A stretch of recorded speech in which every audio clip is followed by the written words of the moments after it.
లూకాసు వార్త 2:11 చూడకుండా కూడా చెప్పవచ్చు. దావీదు పట్టణమందు నేడు రక్షకుడు మీ కొరకు పుట్టి ఉన్నాడు. హల్లెలూయా హల్లెలూయా. మన ప్రభువైన క్రీస్తు. హల్లెలూయా హల్లెలూయా. దావీదు పట్టణమందు నేడు రక్షకుడు మీ కొరకు పుట్టి ఉన్నాడు. ఎవరు చెప్పిన మాటలండి? అమ్మా, ఎవరు చెప్పిన మాటలు? దావీదు పట్టణమందు నేడు రక్షకుడు మీ కొరకు పుట్టి ఉన్నాడని చెప్పి ఎవరు చెప్పిన మాటలు? దేవుని దూత వచ్చి ఆ పరలోక సైన్య సమూహంతో పాటు వచ్చి ఆ రాత్రి వేళ తమ మందను కాసుకుంటూ ఉన్న ఆ గొర్రెల కాపరుల దగ్గరకు వచ్చి ఈ సువార్తమానం ఏది? ఈ సువార్తమానాన్ని తెలియజేశారు. ఏ సువార్తమానం అది? ఏ సంతోషకరమైన వార్త అంటే నేడు రక్షకుడు మీ కొరకు పుట్టి ఉన్నాడు. హల్లెలూయా హల్లెలూయా. రక్షకుడు వచ్చాడు మన దగ్గరికి. ఎవరండి? రక్షకుడు. ఎందుకంటే ఆయన మాటకు అర్థమే, ఆయన మాటకి అర్థం ఈయన మనల్ని రక్షించడానికి, మన పాపాల నుంచి విమోచించడానికి ఆయన వచ్చాడు. కాబట్టి ఆయనకి క్రీస్తు యేసు అని పేరు పెట్టు అని చెప్పి దేవుడు చెప్పిన మాట ప్రేమల వల్ల. హల్లెలూయా హల్లెలూయా. దావీదు పట్టణమందు నేడు రక్షకుడు మన కొరకు పుట్టి ఉన్నాడు. అంటే మనకి మనం ఎలాంటి బ్రతుకులు? మన బ్రతుకులు అమ్మ, మన బ్రతుకులు ఎలాంటివి అంటే నాశనానికి లోనైనవి, పాపపు ఏంటి ఊబిలో, లేకపోతే పాపంతో మనం కొట్టుమిట్లాడుతుంటే ఆయన మనల్ని రక్షించడానికి, నశించిపోతున్న మనల్ని రక్షించడానికి, పాపంలో ఉన్న మనల్ని రక్షించడానికి ఆయన భూమి మీదకి రావాల్సిన అవసరం వచ్చింది, ఆవశ్యకత ఏర్పరచబడింది. అంటే నా పాపాలు క్షమింపబడాలంటే అవి ఊరికనే పోవు. మురికంటారా? ఏదైనా మురికంటుకుంటే ఒకసారి 2 సార్లు లేదా ప్రయత్నాలతోటి రకరకాలన్నీ వచ్చినాయి కదా, 3 సార్లు ఉతికేసరికి అప్పటికన్నా కొంచెం పోవచ్చు. కానీ ఈ మురికి ఎక్కడ అంటుకుందంటే హృదయానికి అంటుకుంది. మరి హృదయాన్ని కడగాలంటే ఏది శుద్ధి చేస్తుంది హృదయాన్ని? వాక్యం. వాక్యమై ఉన్న దేవుడు ఈ హృదయాన్ని శుద్ధి చేస్తాడు. అలా శుద్ధి చెయ్యాలి అంటే మనకి ఎవరు కావాలి? ఈ భూమి మీదకి ఎవరు రావాలి? వాక్యమై ఉన్న దేవుడు ఈ భూమి మీదకి రావాల్సిన ఆవశ్యకత ఏర్పడింది. హల్లెలూయా హల్లెలూయా హల్లెలూయా. లూకాసు వార్త 19:10 చదవండి ఒకసారి. లూకాసు వార్త 19:10. నశించిన దాన్ని వెతికి రక్షించుటకు మనుష్య కుమారుడు వచ్చినని అతనితో చెప్పాను. హల్లెలూయా హల్లెలూయా. నశించిపోయేది రక్షింపబడాలంటే ఒక రక్షకుడు కావాలి. అంటే అపవాది భూమి మీదకి గంట వేయబడిన తర్వాత, అది ఆ పరలోక రాజ్యం నుంచి పడిపోయిన తర్వాత ఏం కలగజేసింది మొత్తం అంటే ప్రపంచాన్ని అంతటినీ నాశనం చేసింది. ఎందుకంటే వాడు అపవాది యొక్క నేచర్ ఏంటి? ఏం చేస్తాడు? యోహాను సువార్త 10:10 ఉంటది కదా, వాడు నాశనం చేయడం, దొంగతనం చేయడం, అబద్ధాలు ఆడటం వాడి పని. ఎవరి పని? అపవాది యొక్క తంత్రాలు ఇవన్నీ కూడాను. కాబట్టి లోకాన్ని నాశనంతో ఉంచాలి, ఈ లోకాన్ని నశింపజేసేయాలి. దేవుని ప్రణాళిక కానీ దేవుని ఉద్దేశం కానీ నెరవేర్చబడకూడదు. ఆయనకున్న ఉన్నతమైన ఆ పిలుపు, లేకపోతే ఆయన ఉన్నతమైన ఉద్దేశం ఏంటి? నా పోలికలో, మన పోలికలో నరుని చేశాం కాబట్టి వాడితో పాటు వాడు మనతో పాటు ఉండడానికి ఆయన ఒక ప్రత్యేకమైన ప్రణాళికని ఏర్పాటు చేస్తే, ఆ ప్రణాళికని నాశనం చేయడానికి ఆది పితరులైనటువంటి అవాదాము దగ్గరికి ఎవరు వచ్చారు? కుయుక్తితో అపవాది సర్పం రూపంలో వచ్చి దేవుని యొక్క ఏంటి నియమాలని మార్చేద్దాం అనుకుంది. కానీ దేవాది దేవుడు ఎంత ప్రేమ స్వరూపండి. దేవాది దేవుడు ఎంత ప్రేమ గలవాడు. ఎందుకంటే ఆయన నరుని చేసినప్పుడు అంట మన పోలికలో చేద్దాం అనుకున్నాడంట. అంటే మనం ఎవరి పోలికలో ఉన్నాం? నా దేవాదేవుని పోలికలో ఉన్నాం మనం. కాబట్టి ఆయన నశింప చేసేద్దాం అనుకున్నా కానీ ఆయన యొక్క హృదయం ఎలాంటిదంటే నా బిడ్డలు, నా నా పిల్లలు, లేకపోతే నేను ఏర్పరచుకున్న వాళ్ళు వీళ్ళు నశించిపోతాయి అలాగా అని చెప్పి ఆ నాశనానికి లోనైనటువంటి స్థితి నుంచి మనల్ని విడిపించడానికి ఆయన తన సొంత కుమారుని భూమి మీదకి పంపించాడు. హల్లెలూయా, హల్లెలూయా, హల్లెలూయా. అపవాది అంతా నాశనం చేద్దాం అనుకుంటే ఆ నశించిన దాన్ని, నశించిపోయిన దాన్ని కూడా ఏంటి నాశనం అయిపోయిన స్థితిలో ఉన్నా కూడా ఆయన ఏం చేశాడు? వచ్చి నశించిన వారిని వెతికి రక్షించాడంట. హల్లెలూయా, హల్లెలూయా, హల్లెలూయా. రూపాయి పడిపోయింది అనుకున్నాం, తెల్లారులు దాన్ని ఎదుగుదామా? ఒక రూపాయి కాయిన్ పడిపోయింది అనుకున్నాం, పోనీ ఒక 2 రూపాయల బిల్లు పడిపోయింది అనుకున్నాం. దానికోసం మనం పొద్దున్న నుంచి రాత్రి వరకు ఎత్తుతామండి? ఎత్తుకోం. ఎందుకంటే సర్లే దొరుకుతుందిలే ఎక్కడో చోట, తర్వాత దొరుకుతుంది, ఇప్పుడు కాకపోతే తర్వాత. అంటే దాని స్థితి, దాని వాల్యూ ఎంత తక్కువ, అవునా? ఒకవేళ బంగారు బిల్ల పడిపోతే, అది దొరికి అంతవరకు మొత్తం సామాన్లు గేమాలన్నీ బయట వేసి ముందు దానికోసం ఏం చేస్తాం? వెతుకుతాం. అంటే యేసు నిన్ను ఎలా ప్రేమించాడు అంటే, నువ్వు ఎంత వెలగలదానివు, ఎంత వెలగలవాడు అంటే దేవుని దృష్టిలో నువ్వు నశించిపోయినా, నువ్వు పాడైపోయినా, లేకపోతే నువ్వు చచ్చిన స్థితిలో ఉన్నా నిన్ను వెదకి రక్షించడానికి ఆయన ఈ భూమి మీదకి వచ్చాడు. హల్లెలూయా, హల్లెలూయా, హల్లెలూయా. గొప్ప మాట అండి, ఎంత గొప్ప ప్రేమ అయింది అంటే నశించిపోతున్న వారిని చూస్తా పాడైపోతున్న వారిని ఎవరినైనా మనం వదిలేస్తామా? మన బంధువులో రక్త సంబంధికులు అయితే ఏం చేస్తాం? చెప్పుకుంటాం. అది బయట అనుకుంటాం, మనకు తెలిసిన పొరుగువాడు అనుకుందాం. ఏం చేస్తారు? ఒక మాట చెప్తారు, తెలిసిన స్థితిగతులను బట్టి, ఓరే నువ్వు ఇలా ఉండొద్దురా, కొంచెం సవ్యంగా నీ బ్రతుకు చక్కగా ఉంటుంది, తర్వాత ఇప్పుడు కాకపోయినా కానీ కొంచెం నీకున్న అలవాట్లు అవన్నీ మార్చుకో అని చెప్పి మాట సాయం అన్నా చేస్తారా చేయరా? కొంతమంది ఉంటారు, ఆడలా పోతే నాకేంటి. కొంతమంది స్థితిగతులు. అదే ఇంట్లో వాడైతే, అంటే తోడబుట్టినోడు లేకపోతే వాళ్ళైతే ఏం చేస్తారు? ఒరే అయ్యా అలా కాదు అని మారేంత వరకు కొంచెం చెప్పగలుగుతారు. లేదు ఒకనొక సమయం వచ్చినప్పుడు, ఒక సెట్ అయిన టైం వచ్చినప్పుడు ఈడు కూడా మారడు, ఉపయోగం లేదని మానేస్తారు. మరి కడుపును పుట్టిన బిడ్డ అయితే, 9 మాసాలు పెంచి కన్న బిడ్డ అయితే వదిలేస్తారా? ఈడు అలా పోతే ఆడి బతుక ఆడిది అని వదిలేస్తారా? ఏం చేస్తారు? అడు మారి ఎంతవరకు, అడు మనసు మార్చుకొని ఎంతవరకు చెప్తాకి ప్రయత్నిస్తానే ఉంటారు. ఆడు మారకపోయినా, ఒకవేళ స్థితిగతులు మార్చుకోకపోయినా ఏం చేస్తారు? చెప్తానే ఉంటారు. అంటే మన తండ్రి ప్రేమ, మన దగ్గర ఈ లక్షణాలు ఎక్కడి నుంచి వచ్చినాయి అంటే ఆ దేవాది దేవుడి యొక్క లక్షణాలయ్యి. ఆయన మనల్ని విడిచిపెట్టేయలేదు, త్రోసిపుచ్చేయలేదు. 10 సార్లు వదిలేసారా? 11వ వచ్చాడు. లేదు 90 సార్లు వదిలేసారా? 91వ వచ్చాడు ఆయన. లేదు 1000 సార్లు ఆయన చెయ్యి విడిచిపెట్టేసిన 1001 కూడా ఆయన వస్తున్నాడు నీ కోసం, వస్తున్నాడు నిన్ను పట్టుకోవడం కోసం.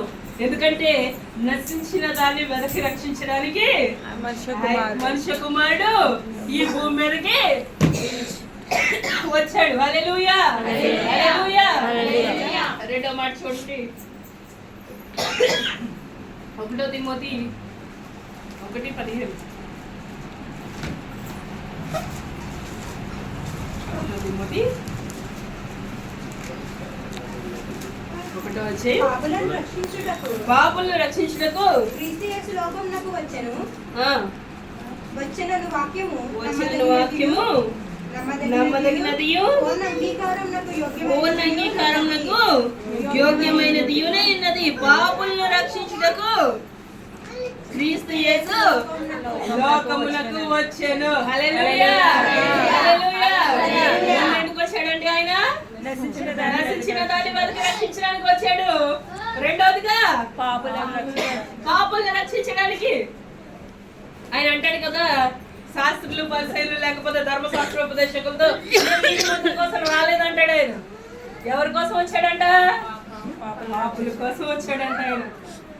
అంటే మనం కూడా ఎదుటి వారిని వారిలో ఉన్న పాపాన్ని ప్రేమించకూడదు కానీ ఆ మనిషిని ప్రేమించవచ్చు.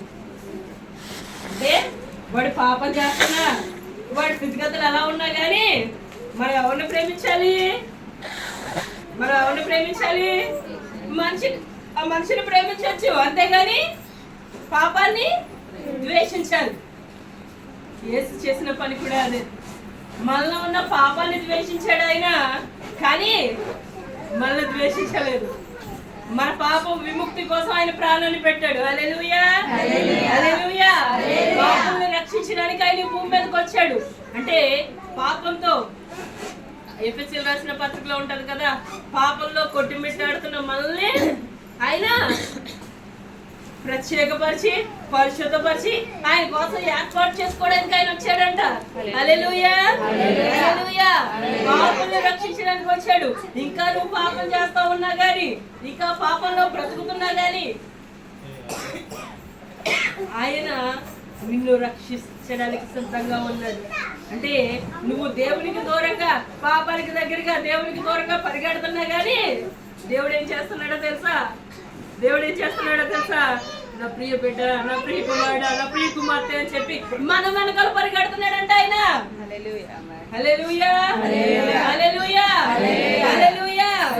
అంత గొప్ప దేవుడు అండి. ఎందుకంటే ఎవరన్నా పాపం చేసేవాడిని ప్రేమిస్తారా? ఎవరన్నా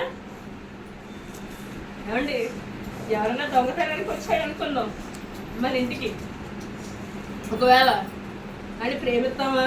కూర్చోబెట్టి, అయ్యా కొంచెం ఫోన్ చేయి, అయ్యా బిర్యానీ వండుతాను, లేకపోతే కొంచెం చేపల కూర వండుతాను, లేకపోతే మటన్ కర్రీ వండుతాను, చికెన్ కూర వేసి పెడతాను. కూర్చోబెడతావా? ఏం చేస్తావా? మొన్న ఎక్కడో ఓ చోట ఆడు ఎలా దొరికేశాడంట పాపం. చెట్టుకు కట్టేసి కొట్టేశారండి ఆ గ్రామస్తులు అందరూ కలిసి. ఒకటి దొంగతనం చేస్తే దొంగతనం నేరం. కానీ ఆడు బ్రతుకు మారిన తర్వాత ఆ దొంగతనాలన్నీ విడిచిపెట్టేసినా కానీ అన్ని ఏం చేస్తాం? ఎక్కడన్నా కలిపేస్తే వీడు దొంగ, వీడెవరు? ఆడి స్థితి ఏంటి? ఆడి పూర్వపు స్థితి ఏంటి? ఆడి దొంగే. కానీ మారిన తర్వాత, ఆ దొంగ బతుకు మానేసిన తర్వాత కానీ మనం ఎలా చూస్తామండి? ఇంకా దొంగలనే చూస్తాం. కానీ యేసు నిన్ను నన్ను అలా చూడట్లేదు. ఒకనొకప్పుడు పాపానికి బానిసలమైన మనము ఆయన రక్తం ద్వారా పవిత్రులుగా మార్చబడ్డాం. ఆయన రక్తం ద్వారా పరిశుద్ధపరచబడ్డాం. కాబట్టి మన పరిశుద్ధపరిచిన తర్వాత, మన పవిత్రులుగా మార్చిన తర్వాత ఆయన ఏం చేస్తున్నాడు? మనల్ని నువ్వు పాపివి అంటున్నాడు. ఆయన ఏమని పిలుస్తున్నాడు? నా కుమారుడా, నా కుమార్తె. కానీ మనం ఏం చేస్తాం? ఆడి పాప కదా, ఆడి కోసం ప్రార్థన చేయకూడదు. ఆడి పాపం విడిచి వచ్చేయాలని ప్రార్థన చేయాలి. కానీ మనుషులమైన మన ఆలోచనలు ఎలా చేసుకుంటున్నామంటే, తాగుపోతాడు లేదా తిరుగుపోతు. ఏంటి మనుషుల మాటలు? ఈ మాటలు విని ఎవరన్నా నీతో పాటు చచ్చిపోతారా? మారి ఎవరన్నాను వాక్యం వినడానికో లేకపోతే దేవుని సన్నిధానానికి వచ్చేటప్పుడు ఎలాంటోడు అని చెప్పి వీడి గురించి మాట్లాడితే లేదా ఒక స్త్రీ గురించి నువ్వు మాట్లాడితే వాళ్ళు మళ్ళీ వస్తారండి నీతో పాటు రారు. కానీ కానీ ఏ చదువు నేర్పించలేదు. నువ్వు తీసుకురావాల్సింది ఎవరిని సంఘానికి? అంటే ఆ మారని చచ్చిపోయే స్థితిలో లేదా తాగుపోతైనా తిరిగిపోతైనా లేదా ఏ స్థితిలో ఉన్నా అని తీసుకురావాలంట. అక్కడ తీసుకొస్తే వాక్యం చేత పట్టబడతారు వాళ్ళు. తర్వాత ఏమో మొదటి వారు కడపటి వారు అవుతారు, కడపటి వారు మొదటి వారు అవుతారు అన్నాడు ప్రభు అయిన క్రీస్తు. నీకంటే ముందు ఆడే రక్షణ మార్గంలోకి వెళ్తాడేమో, ఆడే ప్రభుని ఎదుర్కొంటాకి వెళ్తాడేమో. అంటే మన ఆలోచన ధోరణి మారాలి. మన వాళ్ళ యేసు పాపలను రక్షించడానికి వస్తే ఇంకా మన హృదయాల్లో కానీ మన తలంపుల్లో కానీ ఒకరిని జడ్జ్ చేసే మనస్తత్వం ఉంటాయి. అలాగా ఏసై గారు జడ్జ్ చేశారా ఎప్పుడు అన్నాను? అంటే ఆ న్యాయ విమర్శలో ఎవరినన్నా జడ్జ్ చేశాడు ఆయన అంటే అందరూ తీసుకొచ్చి పాపంలో పట్టబడిన స్త్రీని నిలబెడితే అమ్మా నేనేం చేయను, ఇక నుంచి పాపం చేయకమని పంపించేశాడు తండ్రి. హల్లెలూయా, హల్లెలూయా, హల్లెలూయా. ఆయన పాపులను రక్షించడానికి ఈ భూమి మీదకి వచ్చాడు. కాబట్టి మనం ఆ పాపంలో మగ్గుతున్న వారి కోసం ఏం చేయాలి? ఏం చేయాలి? ప్రార్థన చేయాలి. వారి విడుదల కొరకు, వాళ్ళ స్థితి మార్చబడడం కోసం వారి కోసం ఏం చేయాలి? ప్రార్థన చేయాలి. హల్లెలూయా, హల్లెలూయా, హల్లెలూయా. మన కొరకు రక్షకుడు పుట్టాడు. ఆ రక్షకుడు ఎవరి కోసం వచ్చాడంటే నశించిన దాన్ని వెనక్కి రక్షించడానికి వచ్చాడు, పాపుల్ని రక్షించడానికి వచ్చాడు. ఆ తర్వాత చూడండి యోహాను పత్రిక 1 యోహాను పత్రిక 4వ అధ్యాయం 14వ వచనం.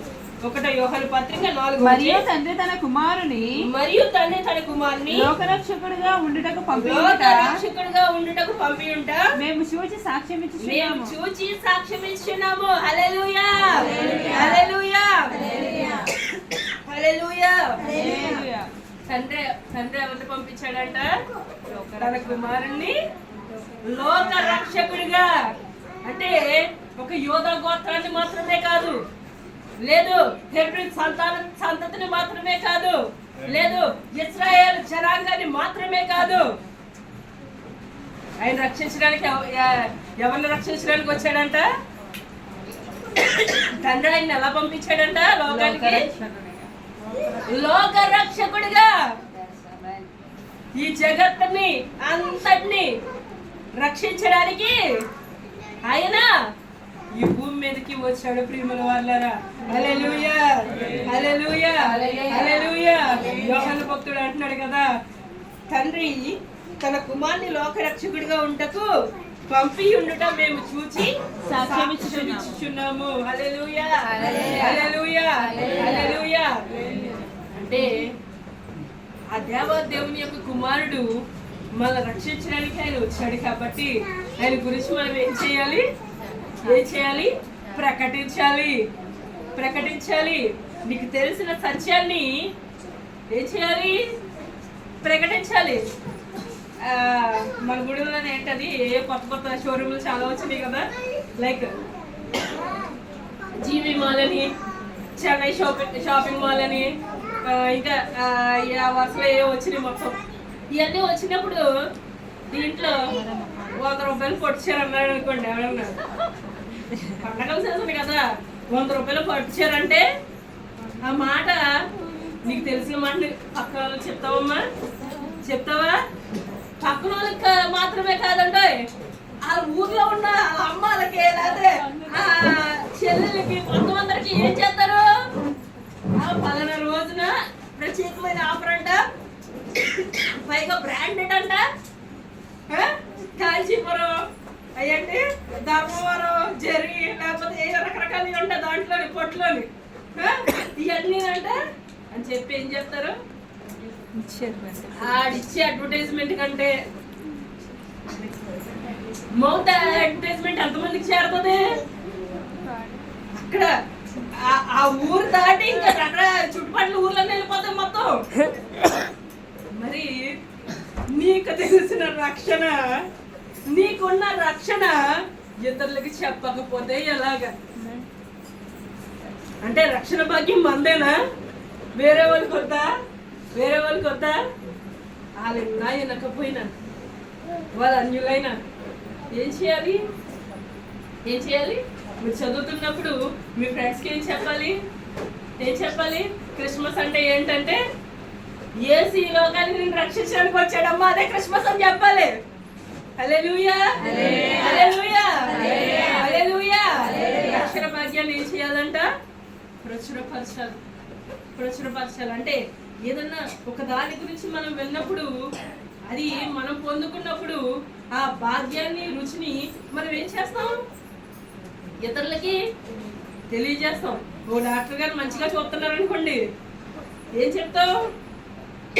అదే వేరే డాక్టర్ల దగ్గరికి వద్దు, వాళ్ళ డాక్టర్ గారు అంట ఆయన చాలా మంచిగా చూస్తారు, ఆయన హస్తవస్తు మంచిది, లేకపోతే చాలా చక్కగా మంచిగా మాట్లాడే పద్ధతి కానీ లేదా చూసే విధానం కానీ చాలా బాగుంటది చెప్తావా లేదా? చెప్తాం. మరి నిన్ను నన్ను రక్షించడానికి తన ప్రాణాన్ని పెట్టిన ప్రభు అయినటువంటి యేసు గురించి నువ్వు చెప్పకపోతే ఎలాగా? చెప్పకపోతే ఎలాగా? చెప్పాలి, చెప్పాలి. నిన్ను ఏదో ప్రసంగం చేసామంటలే, ఆదికాండం దగ్గర నుంచి ప్రకటన గ్రంథం వరకు అక్కర్లేదు. ఒక మాట, ఒకే ఒక మాట, దేవుడి లోకాన్ని ఎంతో ప్రేమించాడు. యోహాను సువార్త 3:16. దేవుడి లోకాన్ని ఎంతో ప్రేమించాడు అంటే నిన్ను కూడా ప్రేమించాడు. అదే సువార్త, అదే సువార్త. హల్లెలూయా, హల్లెలూయా. కాబట్టి ప్రభు అయినటువంటి యేసు ఎవరి గురించి వచ్చాడండి? ఎవరి గురించి వచ్చాడు? ఆయన రక్షకుడిగా వచ్చాడు. ఎవరిని రక్షించడానికి వచ్చాడు? నశించిన దాన్ని రక్షించడానికి వచ్చాడు. పాపుల్ని రక్షించడానికి వచ్చాడు. ఈ విషయాన్ని మనం ఏం చేయాలి? ఏం చేయాలి? మనకు తెలిసిన వాళ్ళకి చెప్పాలి. అప్పుడు ఆ దేవుడు ఆయన కన్ను దృష్టి మన మీద ఉంటది, మన కుటుంబాల మీద ఉంటది. ఆయన కాపాడేవాడు. హల్లెలూయా, హల్లెలూయా, హల్లెలూయా. దేవుడి కొద్ది మాటలు దీవించును గాక. ఆమేన్.